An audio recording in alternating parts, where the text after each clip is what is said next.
In one city, there lived a wealthy merchant named Haji Abdullah and his wife, Hajera Begum. They had only one son, Muhammad. But Muhammad was very arrogant. When Muhammad grew into a young man, Haji Abdullah and Hajera Begum brought up the topic of marriage before him. They said, "Muhammad, you are grown up now. It is time for you to get married." Muhammad replied, "Father, I will only marry the girl who agrees to receive 100 shoe beatings from me every single day.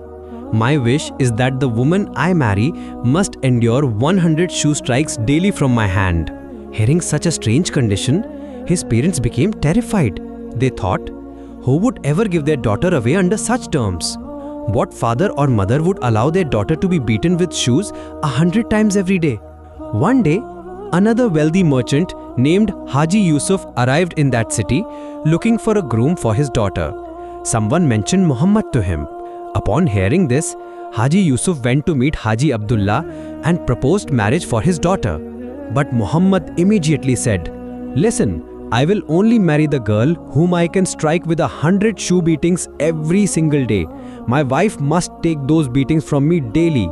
Haji Yusuf was shocked. Who would give their daughter to such a madman? He stood up at once and left. When he returned home, he told everything to his wife Fatima Begum. Fatima asked, "So, what have you decided?" Haji Yusuf replied, "What else is there to decide? I refuse the proposal. Who would send their daughter to a man who wants to beat her with shoes every day?" Fatima Begum said, "You did the right thing." But their daughter Aisha had overheard the whole conversation while standing at the door of the next room. Aisha was intelligent, wise, and exceptionally clever in her studies. She now came to her father and said, "Father, I want to marry that boy." Her parents were stunned. They asked, "Daughter, why would you want to marry such a madman who wants to beat you 100 times every day?" Aisha replied, "Father, you don't need to worry about that. Just give me in marriage to him." Her father kept trying to reason with her, saying, "Daughter, if you're beaten with shoes 100 times every day, your hair will fall out and your head will become bald. For that this foolish thought, there are many good suitors for you." But Aisha would not listen. She insisted again and again, "Father, I swear by you, please marry me to that boy. I will manage everything myself." At last, her parents failed to dissuade her. So they went again to Muhammad's house and tried to persuade him. "Son, if you want wealth or dowry, just say so. We will give you whatever you want. But why have you placed such a strange condition that your wife must take 100 shoe beatings every day?" Muhammad replied, "Look, I don't need a single penny. My condition will remain the same. If you want to marry your daughter here, accept it. Otherwise, find another groom for her." What else could Haji Yusuf do? His daughter's wish was firm, so the marriage was arranged. At the appointed time, the wedding procession arrived and Aisha became the bride of Muhammad. Her parents gave her away with many gifts. After she entered her new home, her mother-in-law, Hajera Begum, performed the welcoming rituals, embraced her warmly, and brought her into the household. A little later, the mother-in-law fed her and then left her inside her room. That night, on their wedding night, Aisha sat on the bed waiting for her husband. Soon, Muhammad entered the room, removed his shoes, and said, "Bring your head forward. I must strike you with 100 shoe beatings." Aisha calmly replied, "Look, you may certainly beat me 100 times if you wish. I have no objection to that. I knowingly married you. But tell me one thing. My parents gave birth to me, raised me, and married me off with countless gifts. They never slapped me even once. On what right will you strike me with 100 shoes? Moreover, I have not yet even drunk a single glass of water earned by you. Whatever food I have eaten so far comes from your father's and mother's earnings, not yours. I have not yet used anything that belongs to your own earnings. Then by what right will you strike me? First feed me from your own earnings, then you will have that right." Hearing this, Muhammad was left speechless. She was right. He had earned nothing by himself. Everything he had came from his parents' wealth. Her words struck his heart deeply. So, Muhammad went to his parents and told them everything.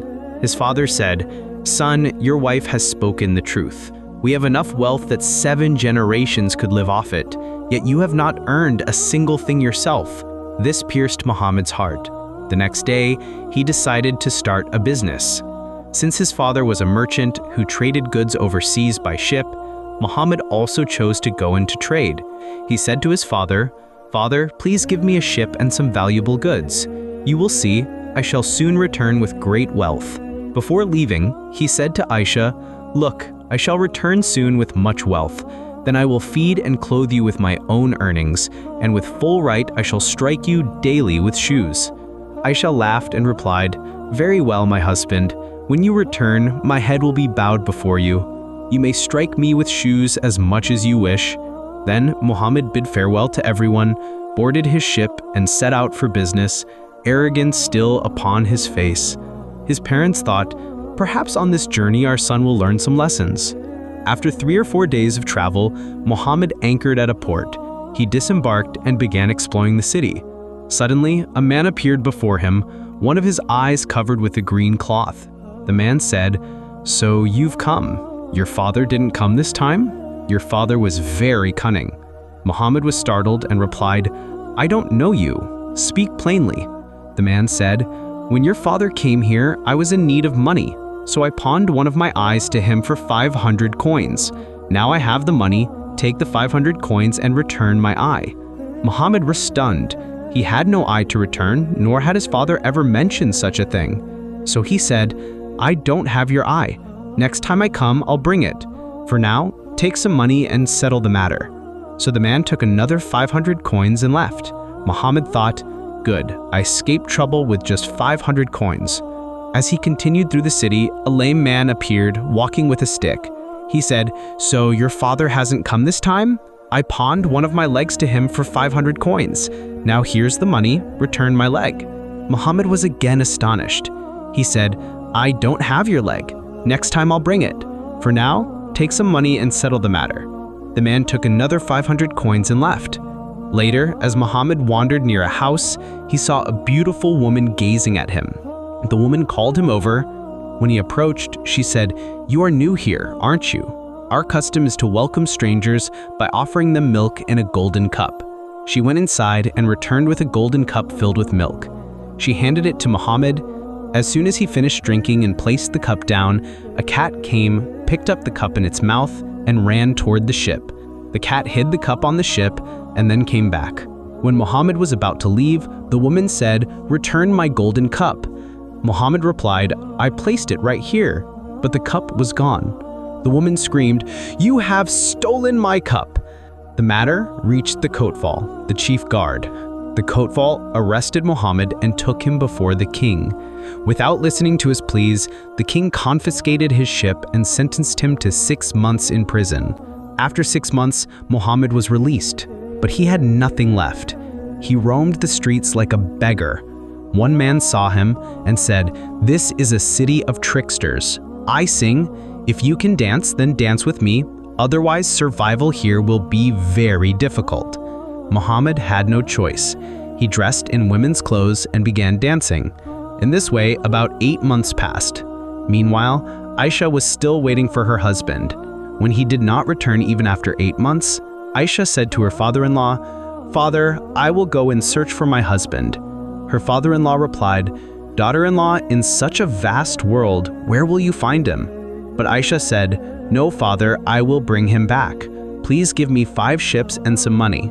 Then Aisha's father-in-law gave her 5 ships, wealth, 5 trusted men, and a loyal dog. Aisha dressed herself in men's clothing, boarded the ship, and set sail. After 4 days, the ship anchored at a port. She told her men, "I believe my husband is in this city. I will search for him alone. You all stay on the ship." Soon the one-eyed man appeared and said, "Your father didn't come this time? My eye was pawned to him. Here is 500 coins. Now return my eye." Aisha realized this was a city of tricksters. She signaled her men and said, "Uncle's eye is on the ship. Go fetch it." They pretended to search and then said, "We can't find it." Aisha replied, "Then bring me a knife. Let's take out his other eye and match them together." Hearing this, the man became terrified and ran away. After that, Aisha entered the city with 2 companions. A lame man appeared and said, "My leg was pawned to your father. Here is 500 coins. Now return my leg." Aisha said, "There are many legs on the ship. How will I know which one is yours? We must cut off your other leg and compare. The lame man too fled in fear. Later, Aisha went to the marketplace and saw a beautiful woman who called her over. The woman offered her milk in a golden cup.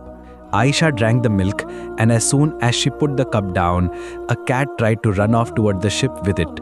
But the barking of Aisha's dog alerted her men, who chased the cat away.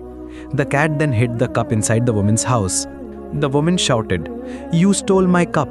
The Kotwal arrived and searched the ship but found nothing. Aisha said, "Search her house." When they did, they found the cup in the cat's mouth. The Kotwal arrested the woman. As Aisha continued wandering through the market, she came to a crossroads where a man was singing while a woman was dancing. At once Aisha recognized him. She sent her men to bring them both. It turned out the dancing woman was none other than Muhammad. Aisha took him back to the ship, cleaned him up, and dressed him again in men's clothes. Then she said, "I am going away for 10 days on business. You take charge of 3 of my ships.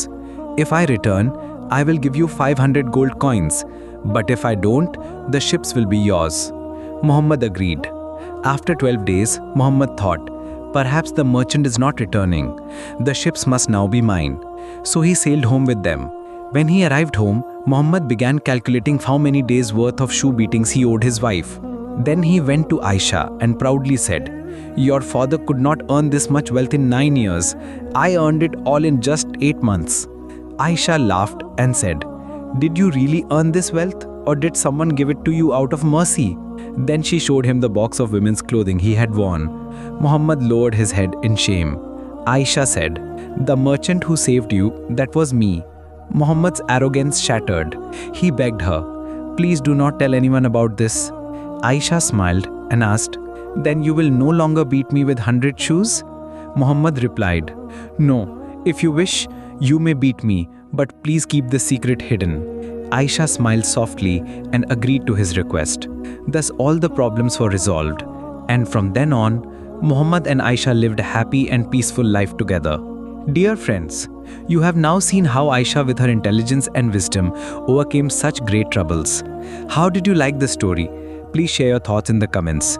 If you enjoyed it, give it a like. And if you are new to our channel, don't forget to subscribe and press the bell icon so you can get the notifications of our new stories first. Stay with us always. Allah Hafiz.